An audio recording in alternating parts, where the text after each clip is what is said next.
really cool presentations here. We're going to be kicking off with Mzi, who will be talking about Life-Saving South Africa's programs in Southern Africa. Eileen is up next from Swimming South Africa. She'll be talking about teaching children how to swim.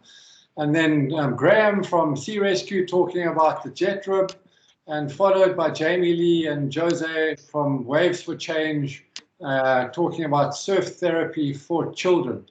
Please make sure that your microphones and your cameras are off. And if you have any questions, pop them into the meeting chat, and we'll make sure that each presenter answers those questions after their presentation. So with that, without any further ado, if we can hand over to Mzi. Thank you for your time, and please enjoy his chat. Good afternoon, everyone. Thank you for having me to come and present in this important symposium. Have you shared my presentation? Good afternoon, MZ. I'll do it for you now. Can I just ask Conrad to turn off your camera, please, sir? Conrad, your camera off.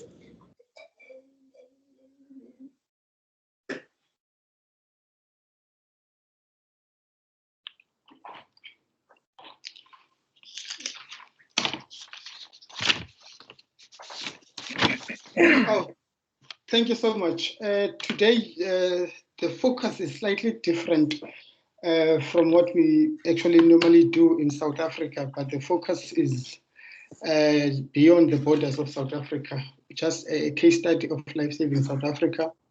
For those who doesn't know me, my name is Mziwakolo Mayedwa. I'm from Life-Saving South Africa. I've been involved in life-saving as when I was still in high school. That was in the late 90s. But today's presentation is just going to be short and straight to the point. But probably there are those who are not much aware as to who is Life-Saving South Africa. Can you go to the next slide? She can speak with regards to scattering her mother's ashes. I can't deal with that now. This is all as well. Yes, there's some background noise that is kind of disturbing. Can those people who have their mic? Remove my earphones, or you're gonna listen with Andrew. Zanele, can you switch off your mic, please? Okay. Are you going to sit here? Eh? Yes, I have my earphones.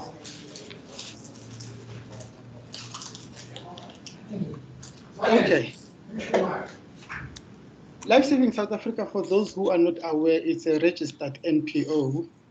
It was established in 1913, and it's an NPO that is also affiliated to International Life-Saving Federation, as well as the Royal Life-Saving Society in the Commonwealth.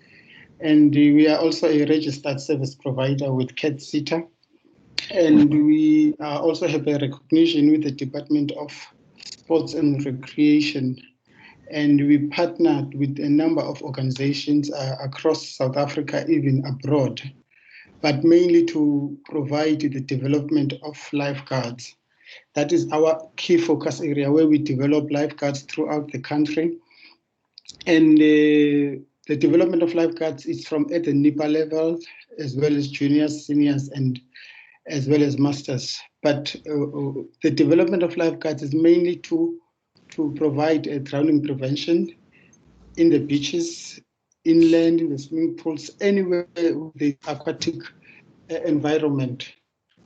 Hence, we say our main responsibility is the development of lifeguards, so that these lifeguards will be able to provide this drowning prevention, as also to participate in life-saving sport, which is another very important aspect of life-saving, where our lifeguards will then engage within the life-saving sport. But mainly, Yes. I don't know what happened to my presentation. Yes, Andrew.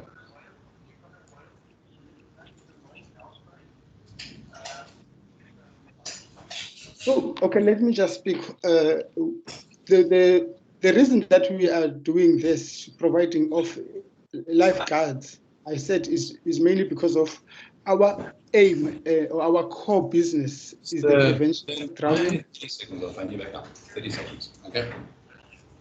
Guys, you're disturbing me. Just be Whoever that is talking in the background is disturbing me. We develop lifeguards throughout the countries. Today, we have over 80 life-saving centers, which I mostly call them drowning prevention centers, that are very much accessible to the members of community. These life-saving centers, they are also providing a very important role within their communities, where communities, when they go to the beach, they will feel safe, mainly because of there is an existence of life-saving club. But however, these communities as well, they have a chance where they can be provided training and development, and by joining these life-saving clubs, or the so-called drowning prevention centers throughout the country. By joining them, then that means it gives them the opportunity to learn what it means to be a lifeguard, what it means to be water safe, and all of that. And the age group, in fact, it starts as from the age of 3. That is our membership, whom that we call micro-nippers. That will find, those are the most curious people that we'll find, especially the young ones. They are part and parcel of our membership, where they will be going to the beach and also be trained on water-related, in terms of water awareness and all of that. And we also have the junior level from the age of 14. And these ones, they also participate in a number of activities within the life-saving fraternity.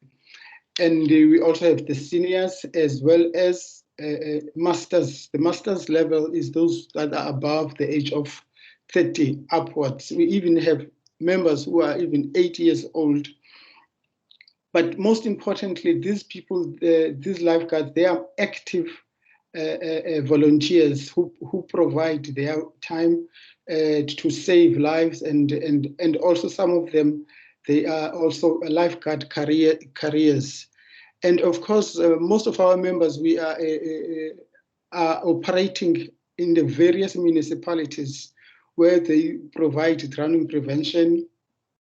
And most of our members also are also employed in other organizations where they will be doing not only just life-saving related duties, but also to assist other organizations in terms of how they can drive the issue of life-saving related agenda.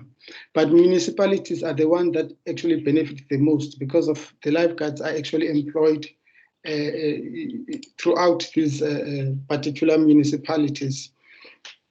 So for them to actually participate, they also need to have a qualification. So that means you need to qualify as a lifeguard, whether you want to participate in life-saving sport or whether you want to use life-saving as a career. You need to have a qualification first. Hence, we are saying that the development of life-saving is key, because without you being a lifeguard, you won't be able to actually participate in these key areas. By having that lifeguard qualification, it opens up a number of doors for you as an individual, whether you are interested in life-saving sports or you are interested in using life-saving as a career.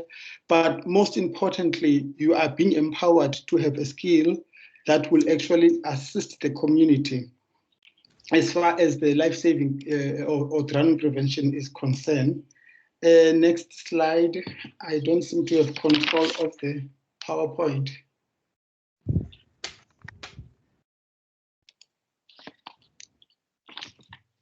Next slide.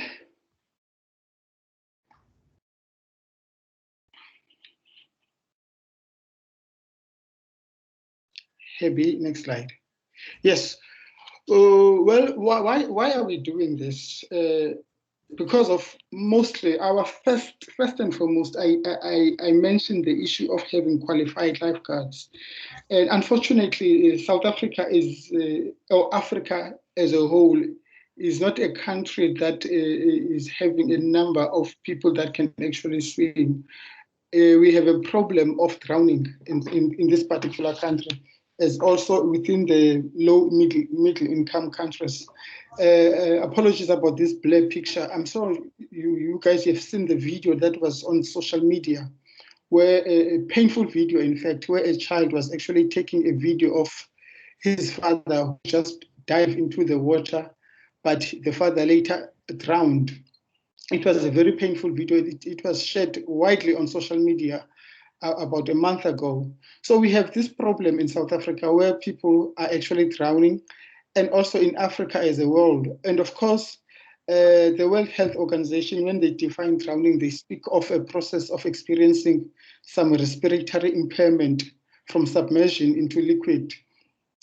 But unfortunately, fortunately, this is something that can actually be prevented as long as that there are measures that are put in place to actually prevent drowning. And our role is to actually put those particular measures, developing the lifeguards, making sure that there's some water safety awareness, there are learn to swim programs. Can you go to the next slide? That are actually happening within the community level. By saying the community level, within the clubs that we're actually developing, communities will then go to these particular clubs and learn this particular important skill, but also making sure that those who are unable to swim are actually prevented.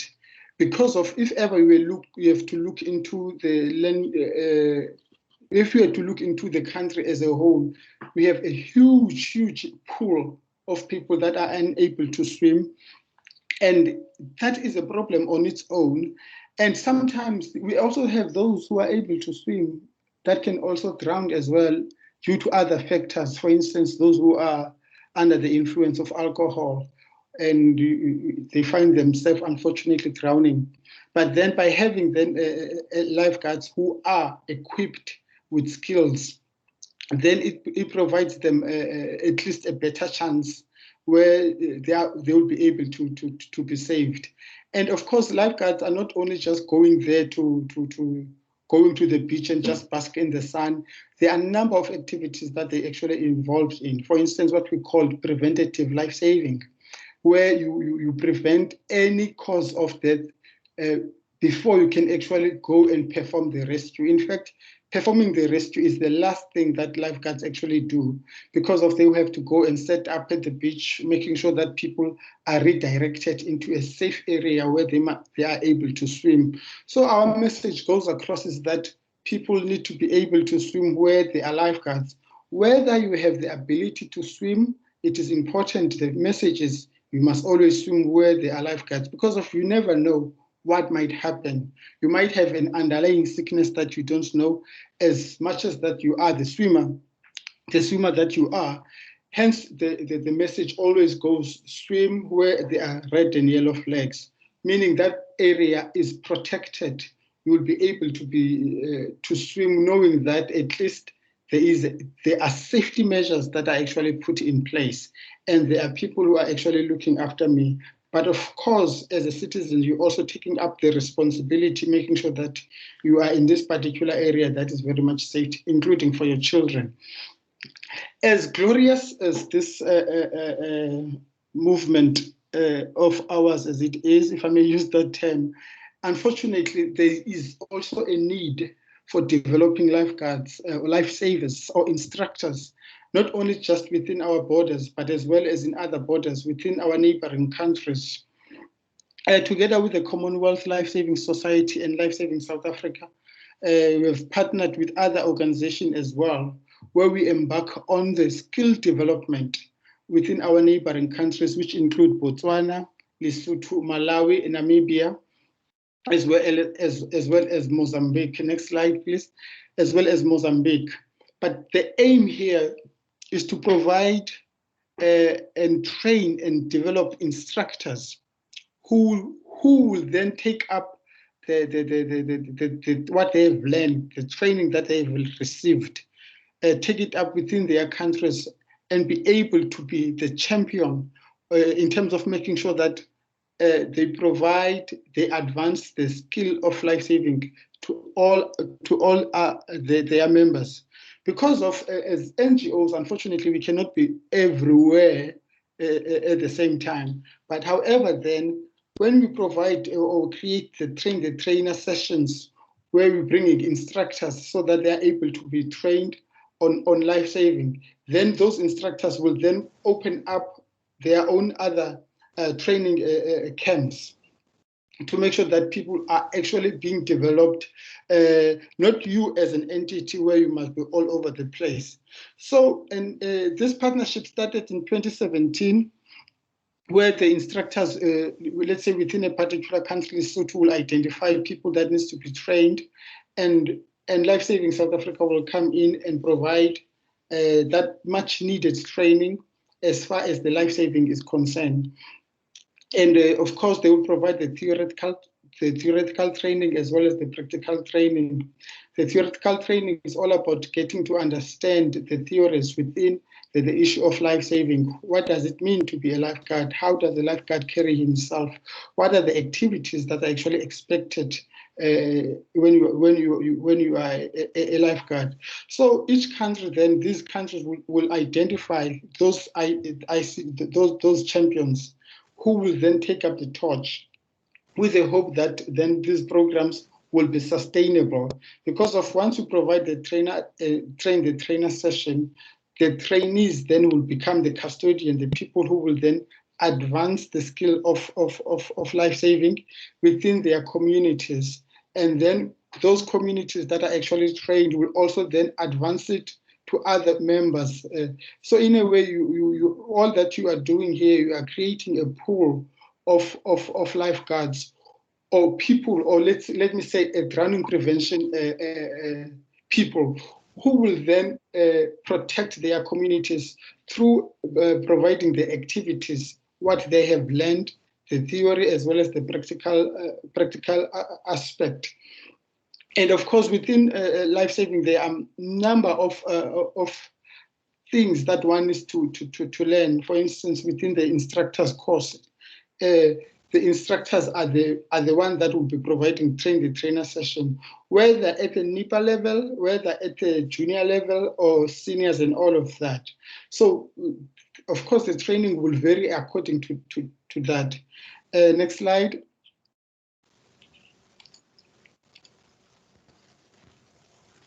This is one of the images that we show where this particular training would actually take place. This is part of the practical aspect in terms of how to actually save a life when you are, let's say, you are in the pool, whether in the beach or in the pool. How do we actually save a life? What is that particular skill that you actually need? And from time to time, we'll find that it's important to also reveal that from time to time, we'll find that lifeguards themselves will be in trouble. Let's say they are saving someone, and that someone probably is more of a violent person or someone that is drowning who doesn't have that proper skill. And then as a lifeguard, you need to know how to, if you are entangled in such a problem, how do you actually release yourself, but at the same time saving this particular life. And as you can see here, they have what we call the T-boys. And how do we actually handle these T-period boys when you are going to actually save their lives? What is it that you actually need to learn when you are saving for life? So this is just a person whose abilities or skill that will be able to actually assist and save whoever that is actually drowning. And of course, these are the instructors that we also developed. Next slide. That we also provided training and development. But most importantly, the training that is infused to them is to ensure that whatever that they do is that they also have to think about their own life as well, because of as much as that you are also a lifeguard, you also need to protect your own life while you are actually saving the other life at the same time. That is very much important. Your life is also very much important, whatever that you do. The last slide. And when push comes to shove, it all goes into the rescue must perform, of which the emphasis here is that it's better to provide all the preventative measures before the actual rescue is actually being executed. The rescue is when you as a lifeguard, you will have to go in and actually rescue that person, whether through using a board, whether using a rescue craft, or using whatever equipment that life-saving aid equipment that you actually need. These are the instructors then that have been developed in these particular countries. But COVID came in, which is the project is currently on hold. It would be very much nice to actually see as to what had happened post the training, how has it been sustainable as far as their knowledge, as far as making sure that they are able to maximize or sustain this particular project. And of course, we ought to be mindful that developing just a single lifeguard is a very costly exercise. And as costly as it is, it costs in terms of the training that needs to be provided, in terms of the equipment that needs to be set aside and all of that. So I'm hoping post-COVID-19, we can also start where we left off and actually see how this particular program has actually been sustainable. But the prevention is there. We are hoping everything is still on track. We are hoping the instructors are still on the developing other lifeguards. We are hoping that the awareness is actually there. The learn to swims are also taking place, and all of that. That is the crux of the matter. That's what actually what we are actually doing. And because of time, I think that's how I have time myself to take that 15 minutes to this particular presentation. And thank you so much for having me. If anyone have a question, I am willing to answer them. Or the next speaker can take over. Thank you. Thank you very much for that presentation. It was fascinating. There were a couple of questions in the chat field. Daya has answered them. 13, if you would like to get into email contact with Christine, she popped her email address in higher up, then you can chat about LSA's Water Smart program. So without any further ado, let's hand over to Eileen from Swimming South Africa on teaching children to swim. Eileen, thank you. Good day, everyone, and thanks for this opportunity. On behalf of Swimming South Africa, my name is Eileen Kagaza, and at the moment I run the mass participation and the education and training unit. Okay, I'll get on right away with what we do. Please go to slide number 3.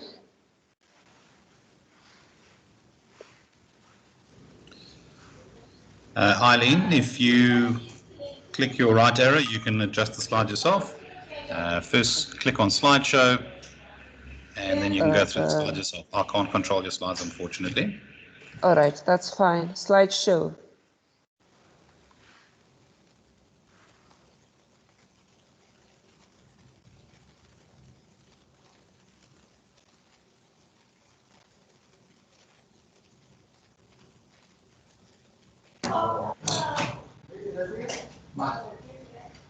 That's correct. And then from beginning,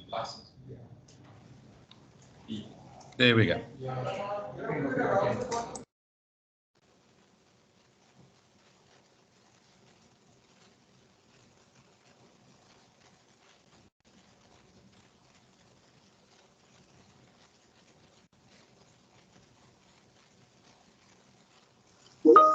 Eileen, your mic might be muted.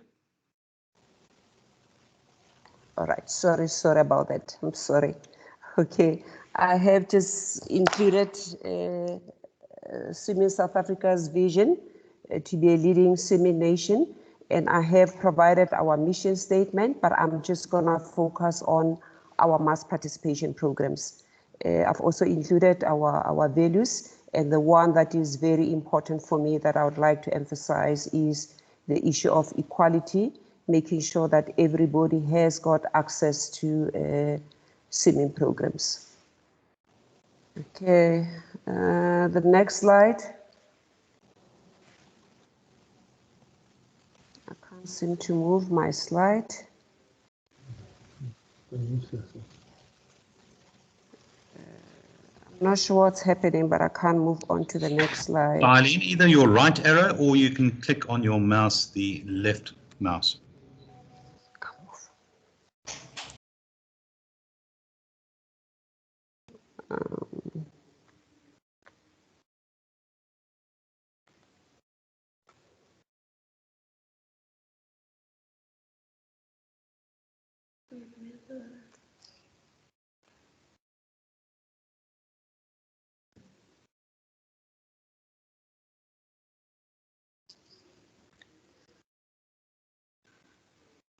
Okay.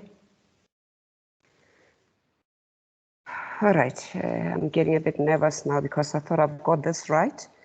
Apologies again. Okay, I'm just gonna, like I said, focus on mass participation, and on Swimming South Africa's strategic document. It is strategic objective number 4, and we emphasize the increasing participation and membership in aquatic disciplines. I also just like to highlight that unfortunately or fortunately, Swimming South Africa is known just for swimming, but we actually have 4 other aquatic disciplines. So including swimming, we've got artistic swimming, we've got water polo, we've got platform diving, and then the last one that we've got is open water swimming. So it's not just swimming that we focus on, but there are other disciplines that we focus on. I'm just going to briefly talk about water safety education, which I think is an important or a crucial part of, our symposium. Water safety education for Swimming South Africa is important because we can reach out to the masses and we can reach out to communities. We can even reach out to communities that do not have access to, any kind of water or swimming pools in that case. Basically, with water safety education, we will train unemployed youth. They go under training whereby they are taught about issues of safety and how to present and how to make sure that they get the message across. And basically what they would do is they would go into schools. But remember, in this case, then we go into partnerships with, in fact, we do have a partnership with the Department of Education.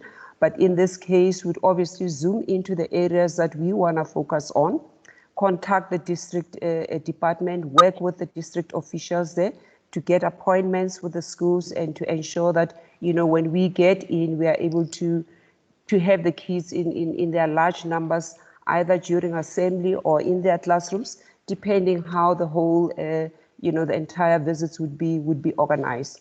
Then the instructors would obviously present water safety education, and the focus is always on how to be safe in and around water. And we do know that kids can even drown in buckets of water. So we highlight all those scenarios. There's role plays, there's puppets that we use, which kids find very, very interesting, and hopefully they do not forget about the messages that we're trying to get across. Then we often would obviously leave pamphlets and posters that would be displayed in the classrooms or in the staff room. But we also have what we call game boards that are fascinating. It looks like a snakes and ladder game, but basically they play around with the concept of water and how to run away and how to keep yourself safe. And we leave that with the schools so that in between the life orientation lessons, which is usually where this would be taking place, or if the school has got a pool, that will be the time that is used to be teaching swimming. Then at the end of the day, they can play these games to reinforce what has been taught to them. I just want to emphasize the objectives of learn to swim. And it is a life skill. I think that is the first thing that we need to be cognizant of. It is a life skill. And if we had the resources and the capacity and, the money and everything else to do things, the proper way, then at the end of the day, this is a skill that we should be transferring to any child. And in fact, I've always said to my CEO that if we had all the resources, then we should actually make sure that every child, by the time they go to grade 4, they are at least water safe and are able to, to swim comfortably. Okay, so objectives of Learn to Swim, the first one is to obviously provide that skill, and Swimming South Africa does provide a platform to, to do that. Provide quality swimming programs for all, whereby everyone is treated the same way. Create awareness. Yes, water, especially when you go into the sea, is obviously for recreational purposes where people enjoy themselves. But at the end of the day, there's got to be a balance between that and safety. So other objective is to obviously create a safer South Africa. Mzi has already alluded to the issue of drownings, which I'm sure everybody is aware that it is a scourge, and we need to find ways to actually minimize and eventually hopefully eradicate drownings. Okay, so another objective is obviously opportunity for everybody to learn to swim, minimize drownings as already indicated, and like I've already said, I think if we manage to get all the kids able to swim, then we would have won half of the battle or the challenges that we are facing as a country. Okay, I would like to emphasize on the issue of the previously disadvantaged, and basically, a lot of those people that are advantaged can possibly afford to take their kids to swimming lessons or to private swim schools, but the majority of South Africans are unfortunately not in a position to do that. Okay, I'm going to zoom in a bit on the Learn to Swim program, and there's various things that we do as a federation. We do pool splashes, and that is basically just to introduce swimming lessons. We do rural splashes and ocean splashes, and those two I would like to just highlight and emphasize, because I think that is where we can have great partnerships with National Sea Rescue, with Life Saving South Africa, because I have noted from the previous presenter that we do actually have similarities, and I always wonder why we operate in silos instead of combining all our resources and trying to reach out to the majority of of South Africans. Okay, so Learn to Swim, there's various platforms where people can access our Learn to Swim programs. We have on our database about 450 swim schools, private swim schools, and these are obviously run and managed or owned by our members, but they obviously earn a living out of this. And like I've already indicated on the previous slide, is obviously for the haves, people that can afford to pay for, for the swim schools. And obviously, there's job opportunities there created for a lot of other people. There's unfortunately a lot of non-Swim South Africa registered swim schools. I've always believed that there's room for everyone, and we try very much to embark on campaigns to encourage people to be our members and be within the confinements of doing the right thing and being compliant. But I suppose, we are in South Africa, people have got rights. So there's lots of other people that decide to not align themselves with the Federation and do their own thing. Okay, I've already spoken about live orientation sessions at schools or periods that can be used to create awareness in terms of water safety education.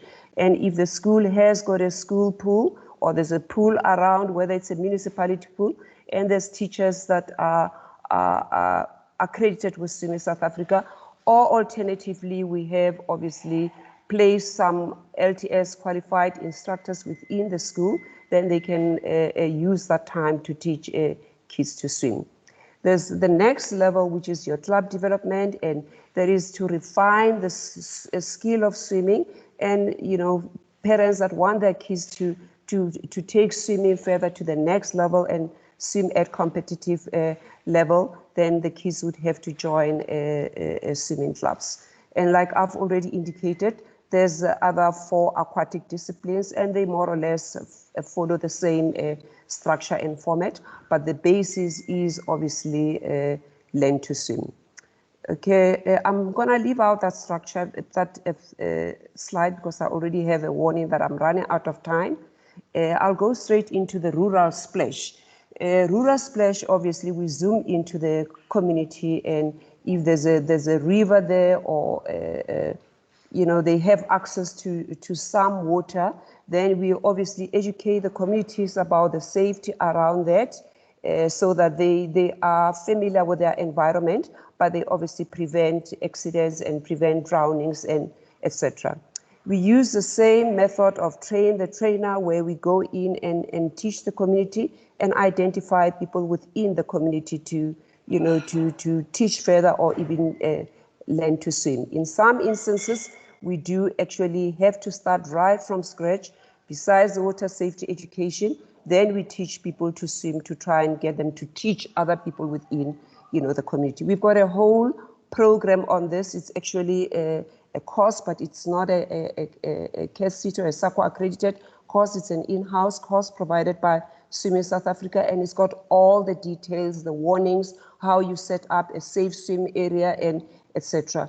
And this is directly linked to one of our disciplines, which is open water swimming. And I'm sure a lot of you are familiar with the Midmar Mile. Okay, there's a picture there. Then I'm going to just go into ocean splash quickly.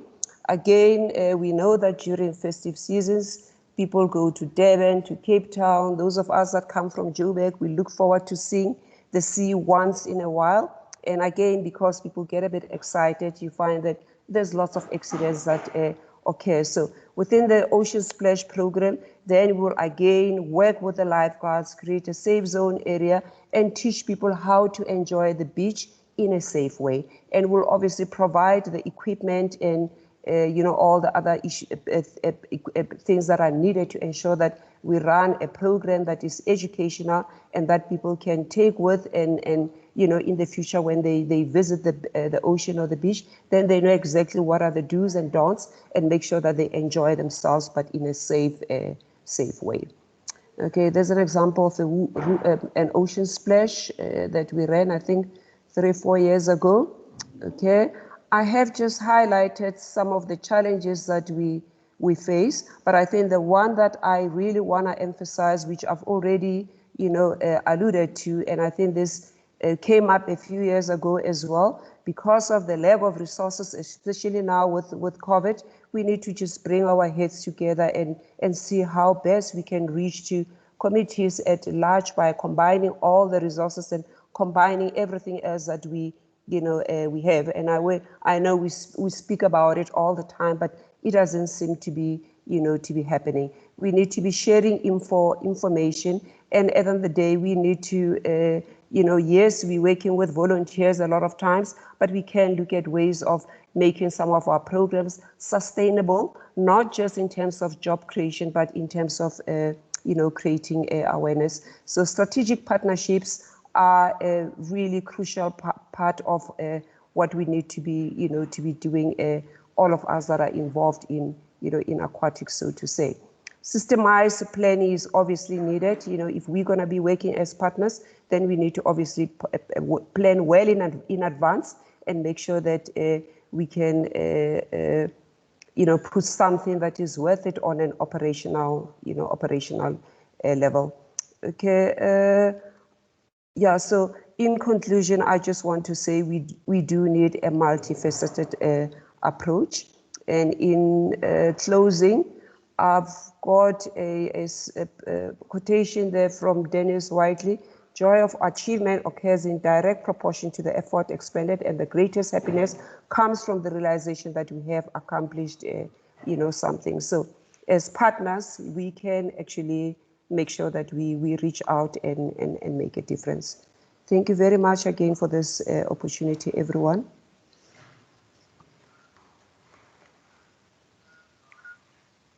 Are there any questions? That presentation. That was absolutely fantastic. Please take a bit of time to have a look at the comments field in the meeting chat. I think it's summed up by Jamie Lee saying teamwork makes the dream work.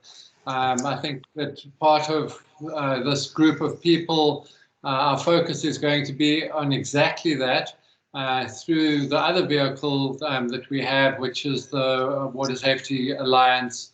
And we will make sure that we keep this theme going. Jamie Lee, thank you for that comment. It's really cool. So next up is Graham from the NSRI, and he'll be talking about our JETRIB.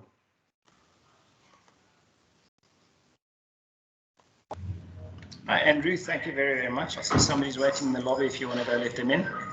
You all hearing me loud and clear? 5-5, Graham.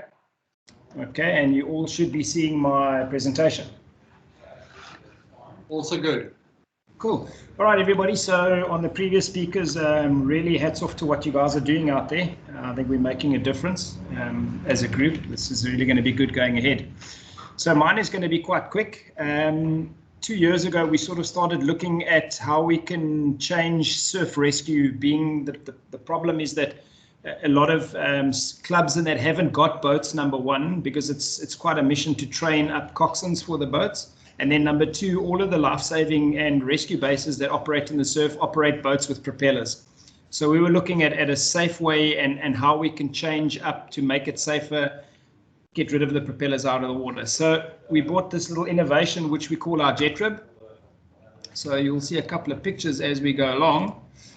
That's in quite big surf in Oyster Bay. So what we did is we took a normal jet ski, the 1050 jet ski, which we found is very unstable in the surf, especially if you've got to pick up casualties and you have to drop your swimmer off and then you're all on your own on the jet ski. If you get caught by a wave in the wrong sort of position, you get rolled over. And then a lot of these jet skis also have got the sleds, which we have found out can be very dangerous if in the wrong hands in big surf. So we took this jet ski and we built another little hull which we stuck on it. We basically glued to it, and then we added pontoons on it, which makes it an incredibly stable vessel in the surf. These are basic specifications: 4.2 meters long, it's 2.3 meters wide. It's got a 110 horsepower engine. It's a jet, it's a water jet, which takes the propeller out of the equation. So there's no chance of running over a casualty and cutting a casualty, or if you have one of your own crew going overboard, having the same happening. I won't go over the other stuff, but one of the real good factors of this is it's got a 6-hour duration. It runs at about 10 liters of fuel per hour. It's a 4-stroke engine versus the unfriendly or the environmentally unfriendly 2-stroke engines on the propeller boats we've currently got. It can take up to total of 2 to 3 crew, so you can actually go out there and drop 2 of the crew off and still be it on your own, as well as loading another 1 or 2 casualties on it. So it has been tested with up to 5 people in surf, and it is operationally very good. So just once again, a close-up picture. This is in the Knysna Heads. So the very famous Knysna Heads has very challenging surf, and the station over there has their JETRIB, and they are very happy with the responsiveness of it and the way she handles in the surf. All right, after 2 years of intensive testing, what we did is we took this and we took the JETRIB all the way up to St. Lucia and the KZN coastline, and we brought it all the way down the coastline. And we tested it with all of our really top surf coxswains in the country. And we see this as a huge game changer in sea rescue as well as in conventional lifeguarding, obviously because of all the safety factors. One of the other big factors for us is if you compare this to the tiller arm vessels, it's much easier to teach somebody on this JETRIB than on the tiller arm, and much safer in the surf. It eliminates the propeller, so that's a taken. It's one of the leading dangers and risks of a surf-based rescue boat. I think if we look around the world at the amount of injuries to the crew of boats as well as casualties, the highest percentage is caused by propellers. All right, both crews and casualties have been severely injured in the past. So we're hoping this completely eradicates that. All right, just another picture of testing when we were going around the country. This is off Wilderness, so we have tested it in all sort of surf conditions around the country. So just the ease of launching, if you take the traditional tiller arm vessel and you've got to launch into quite a big shore dump, you have to first drop the engine. The coxswain's got to jump on board, drop the engine, try and pull start it, during which time the crew's are hanging on the bow and getting smashed by the waves.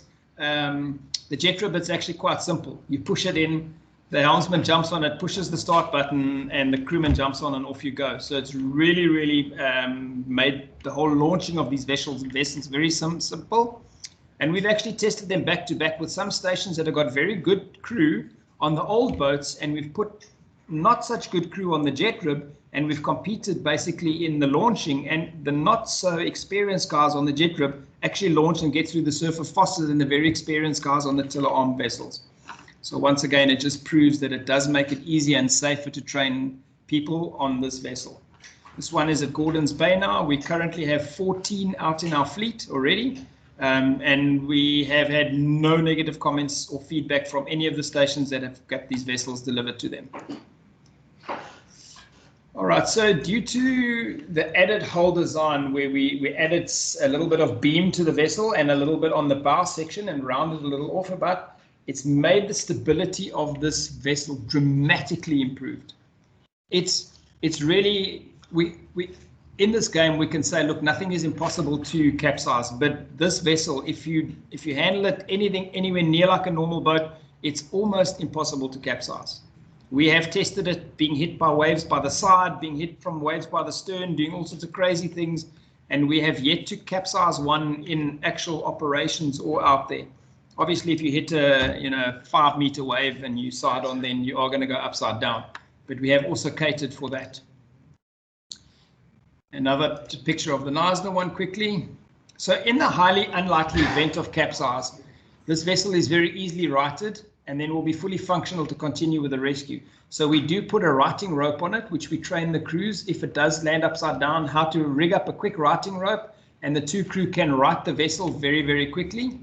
And because of the pontoons, the seat that you'll see underneath there is not even in the water. It rests on the pontoon here, so there's no water in the engine compartment. So we flipped this one about 10 times and then righted it, and as soon as it's righted, you jump back on it, put the kill switch on and push the button and off you go. So you can then maintain a fully fledged rescue even if you do land up going upside down.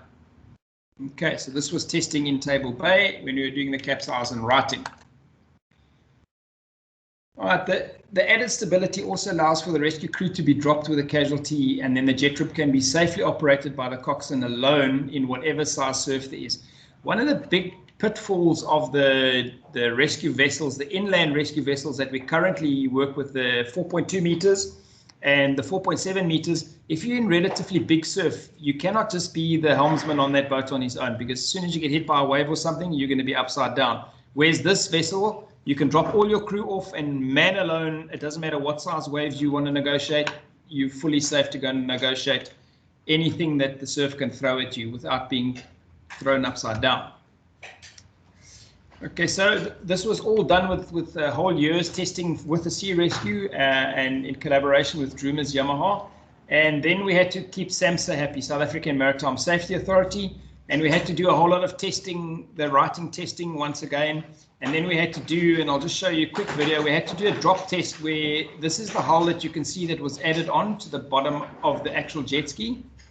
All right, so we had to put 400 kilograms of sandbags on the boat and drop it from 2 meters above the water to make sure that the hull integrity and the way we had fixed this hull to the jet ski was all fine. And this is what we did.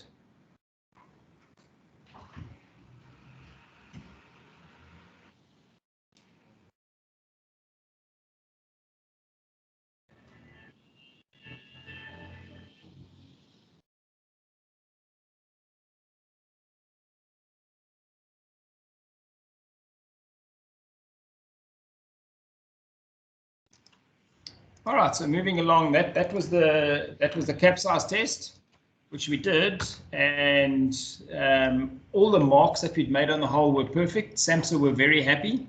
and it passed with flying colors. It is quite a drop. You think 2 meters is not that high, but with 400 kilograms on it, you could see actually how deep she went into the water. It was just to sort of deck level, and then it popped back up again. So we passed all the SAMHSA tests with flying colors. The all-round stability and safety makes for very easy learning, as I've said before. So the qualification of rescue coxswains is therefore a lot faster.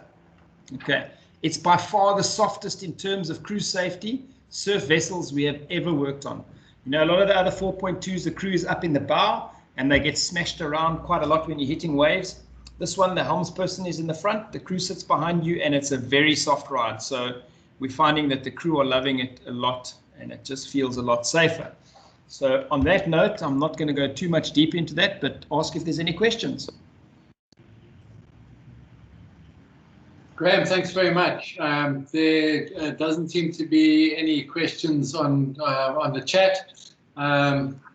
So I think if anybody has any questions, please pop them in there, and Graham can answer them afterwards.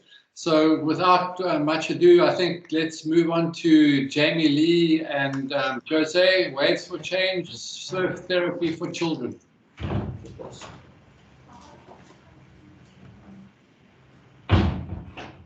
Good day, guys. Good day.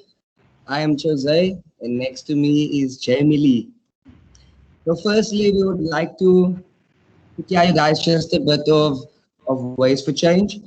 So Waves for Change is a surf therapy and mental health organization that uses surfing as a tool to enable the youth to make positive life decisions at the end. Life skills are taught through physical activities that has to do with mental health.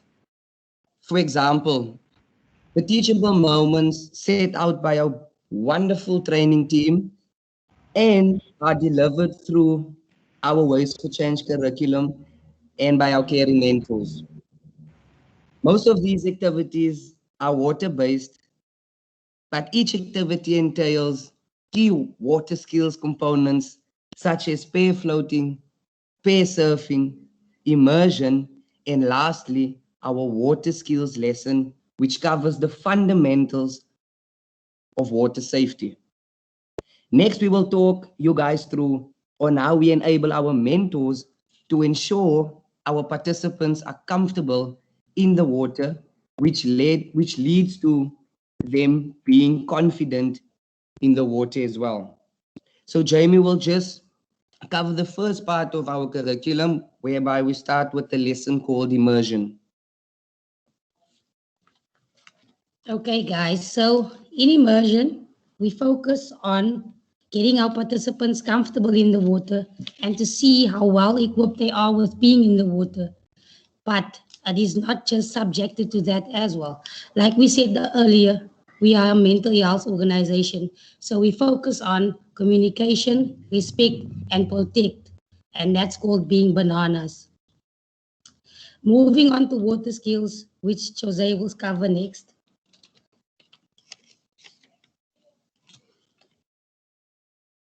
Okay.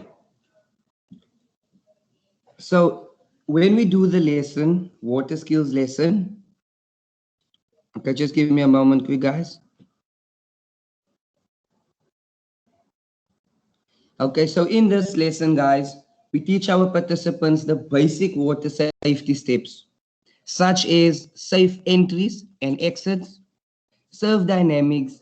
As an additional tool, we incorporate learn to swim lessons for our caring mentors to be transferred to our participants through structured free time. During this structured free time, our participants are able to work on their surfing and swimming skills. This is where our coaches and mentors equip them with the basic swimming lessons. And then moving on to pair floating. So this lesson focuses on peer-to-peer teaching, which is based on floating. And we have recently adjusted our lesson, whereby we have identified floating mechanisms that our kids can use to keep them above the water. These floating mechanisms can be 5-liter bottles, pool noodles, or life jackets. In these lessons, our participants attempt a new challenging task and they respect and protect each other. And moving to the next beautiful lesson that we provide, it's called Pear Surfing. In this lesson, our mentors observe the development that has taken place and provide additional surf dynamic tools such as rip currents, wave swells, and the type of waves, but lastly and most importantly, hazards. So guys, that is basically what we have put together for you guys. And these lessons, they do not only focus on the mental health part of what we do, but also the most important thing, seeing that we are based on the beach and we are working in the ocean, it also focuses on water safety. Myself, Jamie Lee, and our manager Kelly, we try our best to find ways and new ways to actually keep ourselves, our coaches, and our participants safe in the water at all times. So if you guys have any questions, please ask. The floor is open. Thank you, guys. Jamie Lee and Jose, thanks a million. That was great. You guys do a great job. And I really like your paired floating idea. Just from our experience in teaching children how to swim or basic survival swimming, there's nothing quite as lekker as holding a child under their back and then removing your hand and looking at their face when they realize that they're floating by themselves for the first time. So thank you all very much for logging into this symposium. I think that we have had a couple of really lekker presentations, and the absolute best for me is the comments in the chat field. I think better together, if we can all work together in the same industry and learn to know what each other is doing, what the different organizations are doing, and focus on what we believe, we all believe in the same thing. So with that theme, let's keep going, let's work together, and let's just really make a difference out there. Thank you all very much and have a good afternoon.